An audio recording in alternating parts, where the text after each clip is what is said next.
제가 고등학교 3학년 때 일입니다. 고등학교 3은 항상 공부를 많이 해야 되잖아요. 그래서 저희 고등학교는 무려 아침 7시에 부총 수업으로 하루를 시작을 했습니다. 그래서 웬만한 날은 해가 뜨기 전에 항상 그 집 밖으로 나왔었던 것 같아요. 그러니까 당연히 이제 뭐 사람도 길가에 없고 막 그런데 저기 멀리서 누가 와요. 아, 저기 보니까 같은 반 친구예요. 그래서 안녕! 반가우니까 이제 손을 들고 인사하는데 그 친구는 저한테 인사하기는커녕 갑자기 딱 보더니 냅다 막 뛰어가요. 아니, 못해도 하루에 15시간은 이제 같은 반에 있는 그런 친구인데 최소한의 동료의식도 없이 인사도 안 받아주고 그냥 가버린 거 너무한 것 아닙니까? 이 친구는 왜 그랬을까요? 이게 그 이유가 자리 배정이 있습니다. 저희 반은 따로 선생님이 자리 배정을 안 해주셨습니다. 그래서 먼저 가서 자리 맡으면 그게 임자입니다. 쉽게 말해서 선착순이죠. 선착순으로 이게 자리 딱 하니까 아시잖아요. 10시간 동안 앉아있어야 되는 자리인데 좋은 자리에 앉아야죠. 이상한 데 앉으면 그날 하루 그냥 날리는 겁니다. 공부. 그러니까 이제 그렇게 열심히 뛰어오고 막 친구가 인사해도 받지도 않고 그래서 제 친구가 그렇게 너무나도 인간적이면서도 너무나도 비인간적인 선택을 했죠. 먼저 오는 사람이 혜택을 얻는다. 이게 선착순의 핵심입니다. 그리고 이게 사실 그렇게 나쁜 것만은 아닙니다. 이게 공정한 규칙을 만든다는 건 항상 어려운 일이니까 그거를 제대로 만들지 못할 바에는 차라리 선착순으로 하는 게 편할 수도 있습니다. 하지만 선착순에는 사람을 아주 괴롭게 만들고 피곤하게 만드는 성격을 가지고 있습니다. 그래서 오늘의 성경 말씀을 통해서 한번 선착순에 대해서 생각을 해보는 시간을 함께 가졌으면 좋겠습니다. 오늘의 말씀에는 이 선착순에 시달리고 있는 가련한 영혼 한 명이 나옵니다. 오늘의 이야기는 이제 예루살렘에서 시작을 합니다. 예루살렘에는 이제 예루살렘으로 들어가시는 여러 문이 있는데 그 중에 문 하나가 양의 문이고 그 양의 문에는 베데스다라는 연못이 있었어요. 그 베데스다라는 연못은 효험이 좋다고 했습니다. 그래서 이제 말씀에 나온 거를 보면 그 천사가 가끔 못에 내려와 물을 움직이게 하는데 움직인 후에 먼저 들어가는 자는 어떤 병에 걸렸든지 낫게 되밀어라. 아니 어떤 병에 걸려도 나을 수 있는 곳이라면 사람이 당연히 몰릴 수밖에 없는 것 아닙니까? 그 당시에는 지금처럼 의료기술이 좋았던 것도 아니고 병원이 발전했던 것도 아니니까 사람이 아프면 그 아픈 대로 계속 살기는 너무 괴롭고 그렇다고 갈 수 있는 병원도 없고 그러면 소문에 듣고 막 찾다 보니까 베데스다라는 연못에 가면 다 난다더라 하니까 이제 사람들이 모입니다. 그러니까 이제 3절에도 보면 그 안에 많은 병자들이 있었다고 나오잖아요. 인산인해를 이뤘을 거야. 너무 아프니까 아픈 사람은 많은데 고쳐줄 곳은 없으니까 모두 다 베데스다 연못에 모였습니다. 근데 이 베데스다 연못이 쉬운 곳이 아닙니다. 베데스다 연못 그냥 들어가서 한번 씻고 나오면 낫는다? 아닙니다. 베데스다 연못 물을 마신다? 낫는다? 아닙니다. 베데스다 연못에 물이 움직일 때 먼저 1등으로 들어가면 그 사람만 몸이 낫는다. 그거예요. 아니 이런 선착순이 어디 있습니까? 물이 움직임이 남아있을 때도 아니에요. 물이 움직이자마자 1등으로 들어가야 돼요. 다른 방법 없어요. 오직 한 명, 선착순 한 명. 나머지는 집에 가. 근데 집에 가라고 해도 집에 갈 수 있습니까? 집에 갔다가 아니 화장실 잠시 가는 사이에 갑자기 물이 움직여. 빨리 가야 되잖아요. 그러면 그 순간에 놓치면 언제 다시 올지 모르는 그 천사의 손길을 하염없이 기다려야 돼요.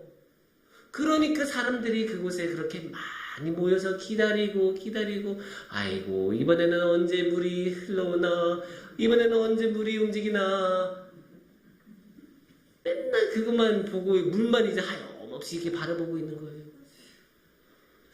제 생각으로는 거기 굉장히 상태가 안 좋았을 것 같아요. 아니 당연히 말씀드린 것처럼 화장실도 못 갔다 오고 뭐 그런 사람들이 어디 뭐 씻을 수 있었을까요? 씻지도 못했을 거고 옷도 못 갈아입었을 거고 그러면 이제 거기 위생 상태가 얼마나 안 좋았을까 뻔히 이제 보이는 건데, 그렇게 안 좋은 곳에 이제 잠시도 비울 수 없는 그런 곳에 이제 병자들이 계속 버티고 앉아 있는 거예요. 이게 정말 슬프지만 이 사람들에게는 다른 방법이 없어요. 이 베데스다가 유일한 희망이고 유일한 방법이에요.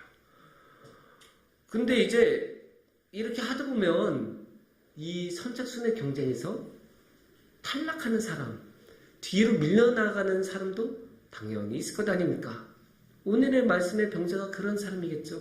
7절에 보면 병자가 대답하되 주여 우리 움직일 때 나를 못에 넣어주는 사람이 없어 내가 가는 동안에 다른 사람이 먼저 내려가나이다.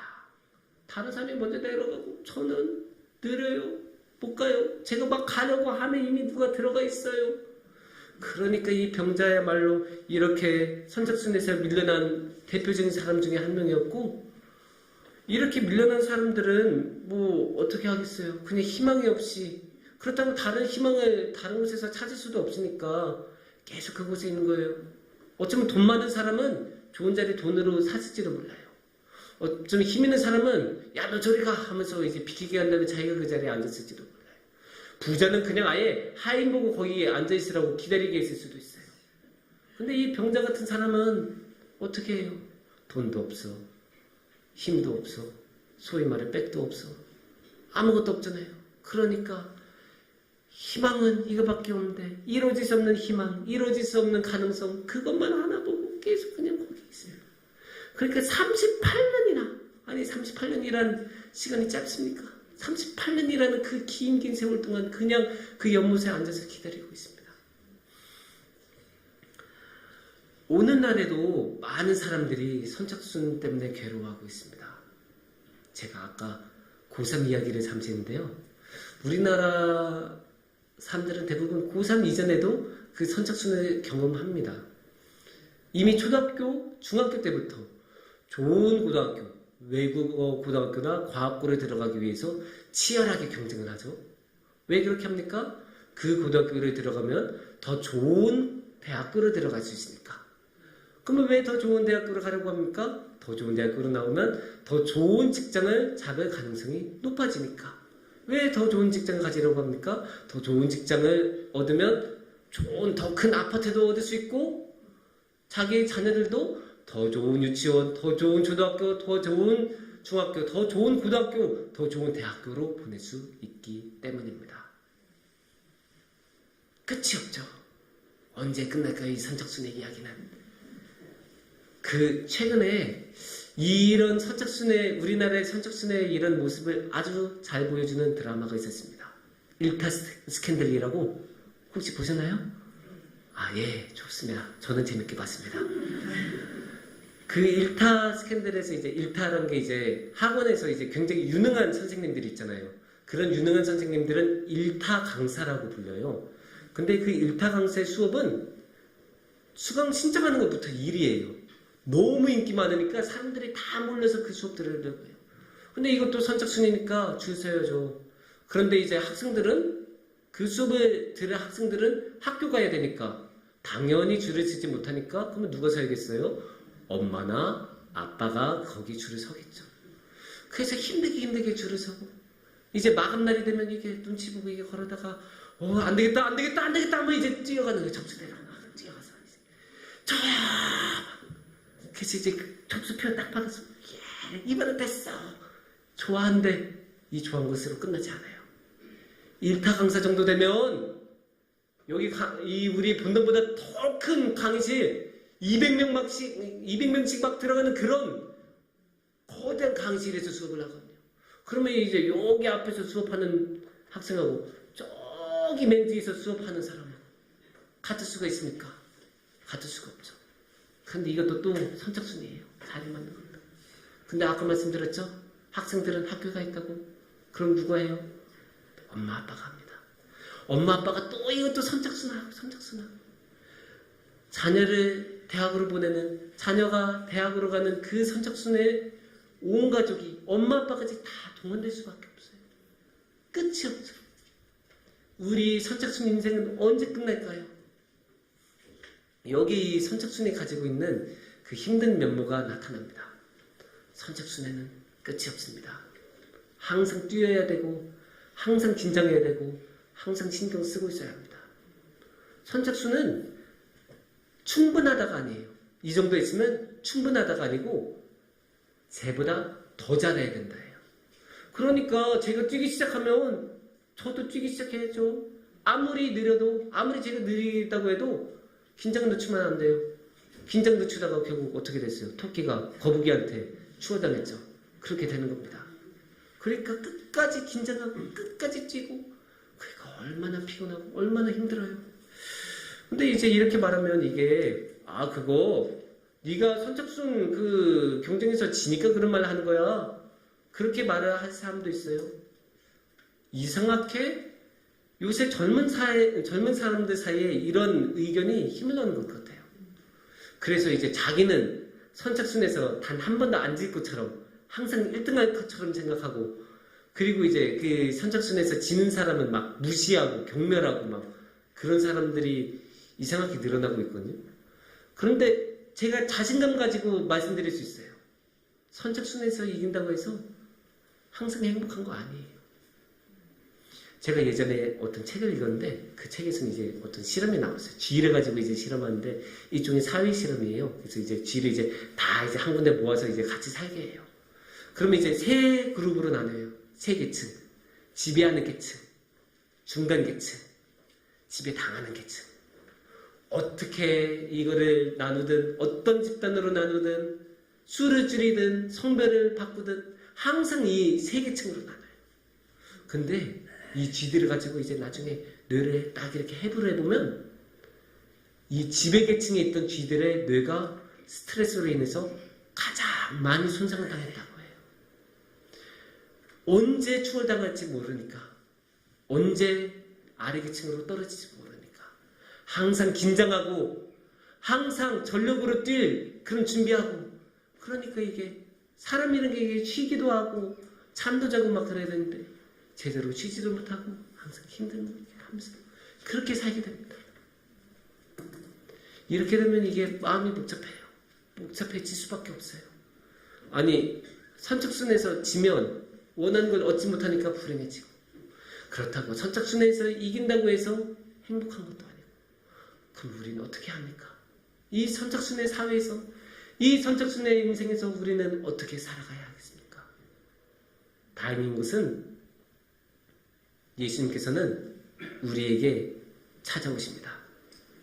예수님은 우리를 버려두시지 않으시고 우리를 홀로 버려두시지 않으시고 우리 곁에 오십니다. 예수님한테는 선착순이 없어요. 예수님이 선착순으로 14만 4천 명 딱 모여라 이런 거 안 하세요. 예수님은 우리가 예수님에게 가는 것도 아니에요. 예수님께서 우리에게 오세요. 오늘의 말씀을 다시 보시면 그렇게 잘 나타나요. 오늘의 말씀을 보면 예수님께서 병자를 찾아오시죠. 병자가 예수님을 찾아온 게 아니죠. 병자는 이미 너무 힘들어서 지쳐서 병으로 너무 아파서 그냥 쓰러져 있었어요. 쓰러져 있고 움직일 기운조차 없는 사람이었는데 그런 사람에게 예수님이 찾아오셨어요. 이 사람이 선착순에서 이겨서 아니에요. 이 사람이 똑똑해서 아니에요. 이 사람이 힘이 있어서 이 사람이 돈이 많아서 이 사람이 가장 쓸모가 있어서 아니에요.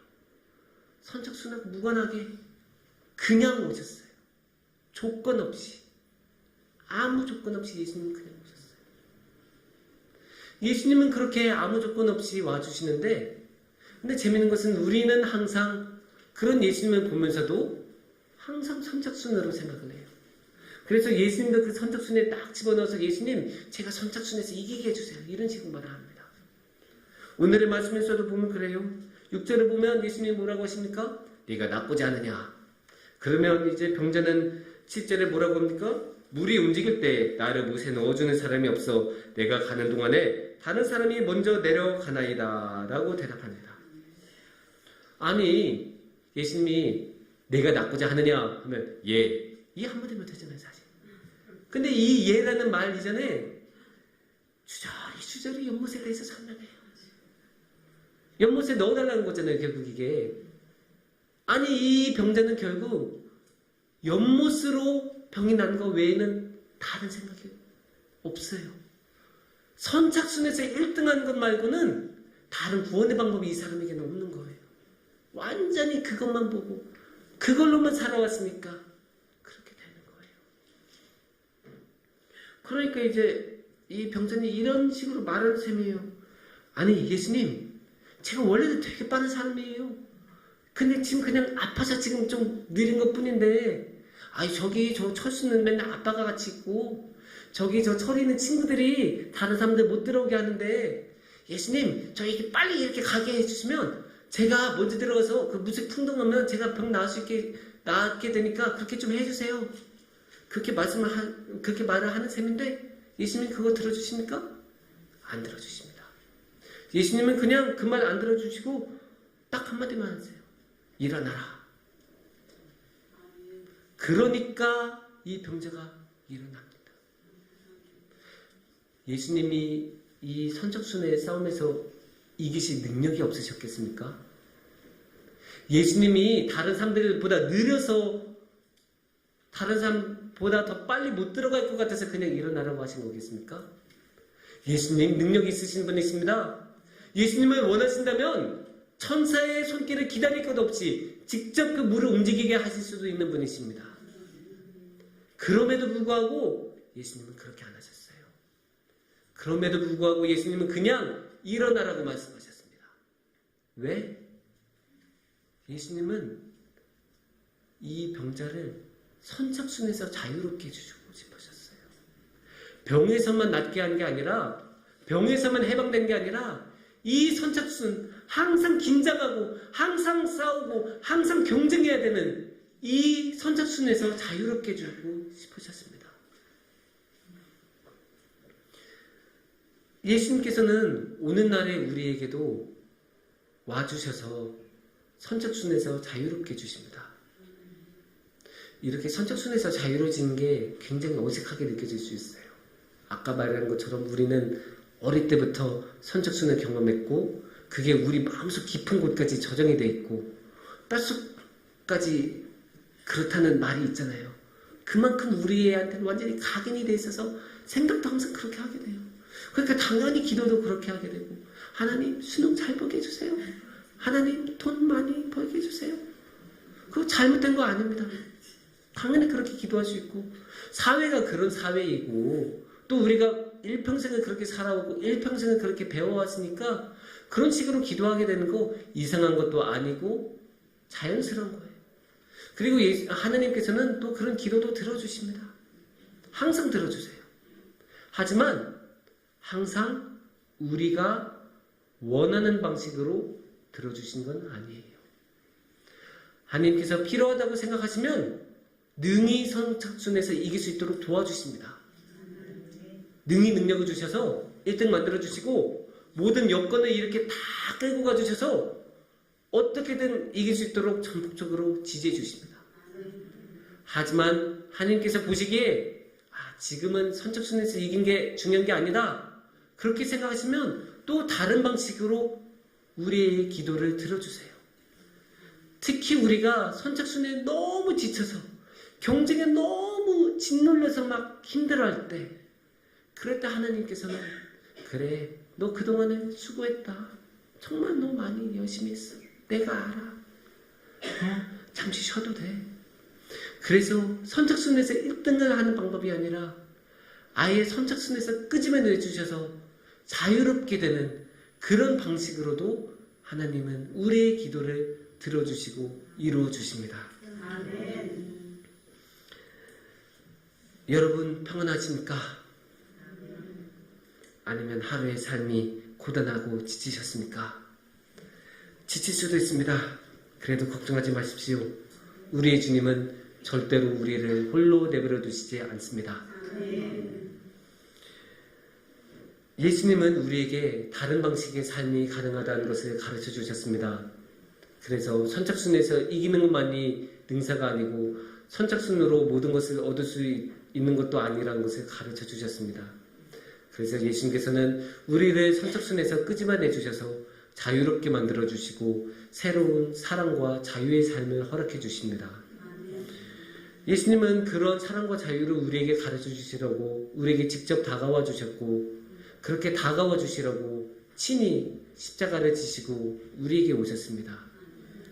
사순절은 예수님께서 그렇게 십자가를 지시고 고통을 당하셨던 그런 고난을 기억하는 절기입니다.